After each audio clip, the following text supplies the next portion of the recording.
এই দেখো কি সুন্দর শিলাবৃষ্টি হচ্ছে। আর শিলাবৃষ্টি দেখলেই সেই ছেলেবেলার কথা মনে পড়ে যায়। যখন এগুলো পড়তো আমরা এগুলো তুলে মুখে ভরে দিতাম, আর মারা দেখতে পেলে ভীষণ বকতো, এই ওগুলো নোংরা, খাস না, ঠান্ডা লেগে যাবে। কে শোনে কার কথা। আমরা ছাতা নিয়ে মামা ভাগ্নিতে কুড়াতে চলে যেতাম, আর ওগুলো বোতলে ভরে এক বোতল জমা করতাম। তখন তো আর বাড়িতে ফ্রিজ ছিল না। ওই ঠান্ডা বরফগুলো নিয়ে আমরা খেতাম, খেলা করতাম, কত কী করতাম। আর যদি বৃষ্টি একটু থেমে আসতে পড়তো, তখন আমরা ওই ছড়াগুলো আওড়াতাম। আই বৃষ্টি ঝেপে ধান দেব মেপে, ধানের ভিতর পোকা।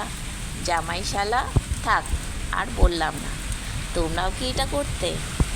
আমরা তো খুব এনজয় করতাম এই ধরনের ছড়া বলে বলে, যতক্ষণ